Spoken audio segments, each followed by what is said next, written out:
Hi, my name's Glenn Villeneuve. This is my cabin. Come on in, I'll show you around. Glenn Villeneuve rose to prominence when he joined the Emmy Award-winning reality television show Life Below Zero, which chronicled his survival adventures as a nomadic hunter. His daily challenges and constant battles with the cold temperature in one of the most remote parts of Alaska made him one of the fan favorites. His absence in the 12th season and the subsequent seasons surprised many viewers, as there was no official explanation from the producers.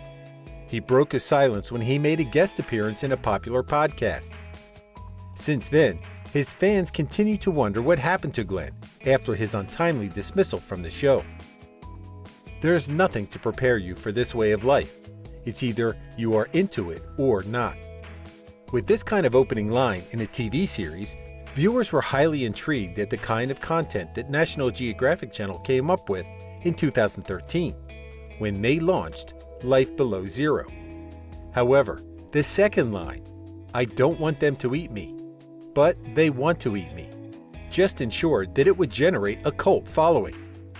It has been entertaining viewers for the past 10 years, with 20 seasons and close to 150 episodes. One could only imagine the kind of life that people endured in one of the coldest and most isolated parts of Alaska, where dangerous predators such as wolves and bears lurked around in the neighborhood, and with no one to provide immediate assistance when accidents happen. A production crew from the National Geographic Channel followed selected individuals as they lived a dangerous but rewarding lifestyle, traversing the difficult terrain in the no man's land of Alaska, and dealing with life and death situations each time they went out to hunt for food through a long and nasty winter, the thawing in spring, or the bug-infested summer months. When National Geographic Channel discovered that they found a gold mine in Life Below Zero, and that it also attracted the interest of international viewers, they started to produce spin-off series such as Life Below Zero, The Northern Territories, and Life Below Zero, Next Generation, which premiered in 2020, and Life Below Zero, First Alaskans in 2022. Life Below Zero featured the lives of 6 individuals initially, but later on more were added into the mix. Some of them lived with a partner or in a family, and some preferred subsisting off the rugged Alaskan terrains in solitude.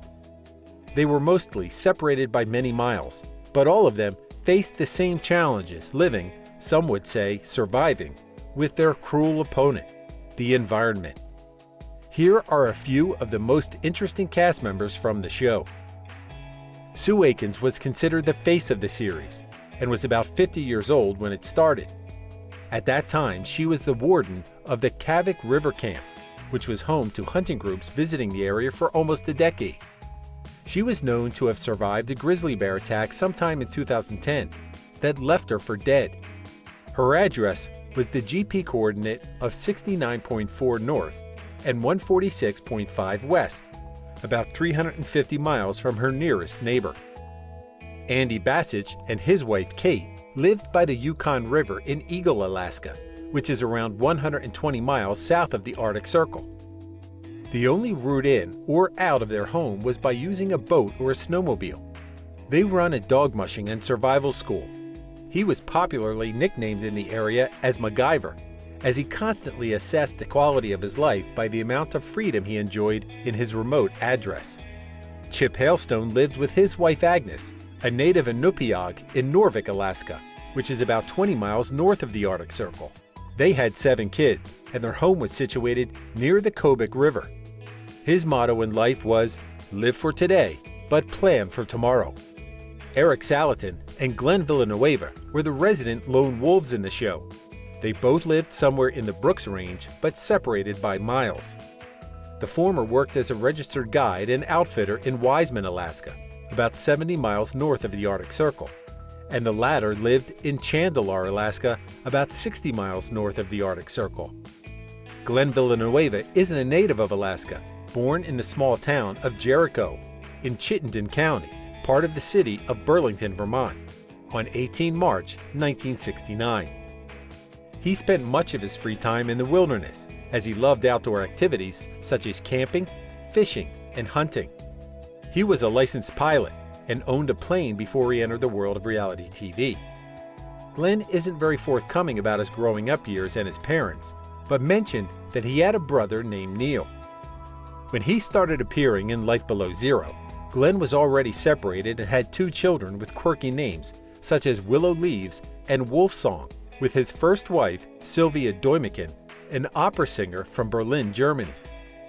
When they were married in 2001, Sylvia had little knowledge or experience of living in the wilderness, but shared his love of exploring nature. He wanted to live a life off the grid, as he was inspired by a story he read about Haimo Korth, a popular American outdoorsman who was one of the few permanent residents back then in the Arctic National Wildlife Refuge. Glenn was enamored by the idea of building his family in the same environment. However, for practical reasons, they compromised by moving to Alaska, but built a house in Fairbanks while maintaining a cabin in the remote area in the Brooks Range. For some unknown reasons, the marriage didn't last, and they divorced after spending a decade together. While he mostly lived in seclusion in his cabin for most of the year, he still found a way to date via social media apps. He might not rely on electric tools for everyday living, but he was given another chance at love through Facebook, as it was how he met his current partner, Trisha Kazan, who also had a daughter named Amelia from a previous marriage. Initially, they maintained a long-distance relationship, but it didn't take long for mother and daughter to move to Alaska and be with him. They later on had a daughter, born in 2017. When his first 2 kids were big enough, they would come up and stay with him in the cabin. His family would then spend half a year in the cabin and half of the year in Fairbanks. Most people who experienced living off the grid would admit that it was an existence that made even the simplest task a fight for survival, and Glenn was one of them. In 1997, Glenn was already living a nomadic lifestyle inside a tent in the woods of Vermont, and had such a great time that he wanted to live like that in Alaska too. He was a licensed pilot and thought of starting an air taxi service, but it didn't push through when he realized that bush flying didn't jibe with living off the land in the wilderness. He then sold his plane, set up a more permanent camp in the Brooks Range by building a plywood cabin mixed with the tent canvas, and lived there from then on. Even before an offer to appear on TV came from National Geographic Channel, he was already trying to have his life off the grid experience documented. A friend forwarded the email address of a TV producer, and Glenn sent an email with his contact details, but soon forgot about it. He could only be contacted through a satellite phone, and one day, as he turned it on, there was a message about a reality TV show. The producers checked if his story was legit, and then started filming. The second season of Life Below Zero was also aired in 2013, right after the first, and it was in this season that Glenn was introduced to the viewers. He left the lower 48 and moved to Chandalar, Alaska, where he lived a primitive existence in the high mountains of the Brooks Range, about 200 miles from the nearest town, and over a 60-mile walk to the nearest road, about 100 kilometers. Glenn lived by himself, hunting, trapping, and fishing. Each day, he adapted to the colder region without the benefit of modern technology, and by relying almost entirely on using manual tools. He was powered by his own 2 feet, covering miles of valleys and mountains in search of every bit of food that he needed. 9 years I walked out here because it was the last place in the world where I thought I could live like this. He stayed in many cities in the past, including Burlington, Berlin, and New York City. But after living in Alaska, he believed that if he went back to those cities again, he would feel suffocated, like living inside a hamster cage. Everyone referred to the spring season as a transition time, in which the snow and ice started to thaw, and a lot of things would change. The caribou would leave and migrate from the 6,000-foot peaks to the cubby grounds in the foothills somewhere in the north, making them quite out of Glenn's reach. Up on top of the mountain ridges was where hunters would normally find a large group of caribou traveling, and he would head up there to kill a few.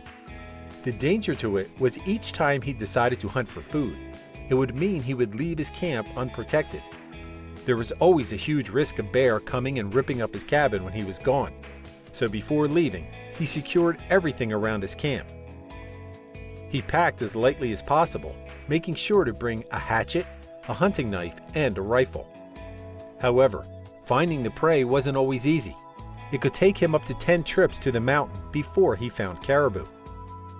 Spending 4.5 months without seeing another human being wasn't rare for him anymore, but it mostly happened after he divorced his first wife. He admitted that living in seclusion was not for the physically challenged individuals. Most of the time was spent getting food, preserving it, replenishing the stack of firewood, ensuring that there was enough of everything, including water. He didn't have modern plumbing. Depending on the lake for his water supply, it would take a significant amount of energy to dig under the snow and break the ice using hand tools to create some sort of well, instead of just opening a faucet as most people did. It was through reading survival books and talking to experts and locals that he initially learned how to adapt to that kind of environment. He survived through trial and error as he constantly experimented with what would be the best possible way of doing things out there. Glenn primarily sustained himself on animal protein and fat. He shared that summertime was the hardest season to live out there, as one couldn't hunt for food easily as there were no caribou around, so no trapping or big game hunting. Even processing and preserving food during that time was harder, compared to the other seasons. Fishing was more labor-intensive, and the volume of meat that he could keep from one fishing day was small. Half a dozen fish only lasted for 2 days. One caribou would last for a month. Getting clean water during the winter season was much easier, as the Yukon River flowed with clear water under the ice. He would just drill holes through the snow, scoop out clear water, and haul it up to the house in buckets. During the summertime, a high volume of silt would flow down from the mountain range into the river, which made the water unpotable. Another problem was mosquitoes, and while part of nature, it didn't make living out there much fun. Most of his time and energy was spent looking for food, but he didn't depend on a paycheck every month to survive. Everything he needed he could get from local resources, and that made him quite happy. During the airing of the 12th season of Life Below Zero, fans wondered why Glenn was conspicuously absent after appearing since the season opener. There was no explanation of any sort, considering that he was a fan favorite, so many wondered if he was hurt, ill, or had passed away. Glenn knew that viewers were curious about his whereabouts and so posted a short explanation about it. After filming the moose hunt episode, no one called him to continue filming new episodes. The production crew never sent any message, a goodbye, or even a thank you for participating in 85 episodes. So he couldn't give a reason because the producers never gave him one. He was just abruptly cut from the show. It was only after a few months had passed that he called them again, to be told that the filming schedule was filled already and they weren't filming him.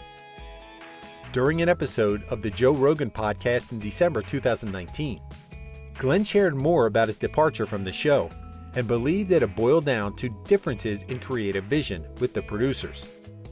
In the early seasons, his vision for his content fit the TV show's concept like a glove, but he was the kind of guy who always wanted to push for something new. He was no longer satisfied with just filming the usual scenes of hunting for food when he was starving, or chopping firewood for winter. He wanted to do more, but the producers didn't like his ideas. He wasn't bitter about it, saying that he was grateful for the opportunity because he learned so much from his experience with Life Below Zero. Unlike in the past, Glenn now fully embraces social media and has been active in updating his fans, posting about his family on Instagram and Facebook. When he made a guest appearance in the Fathom and Friends podcast in 2021, he said that he was living a different lifestyle from the one he had when he was featured in Life Below Zero. Glenn and Tricia are still together, living mostly in Fairbanks with their kids. He built 5 cabins inside a compound in an 8-acre lot that he owned, having bought neighboring properties around their original property. His youngest child just started schooling, and his only son is active as a dog musher. Based on the photos he shared with the public, it seemed he was having a great time with his family.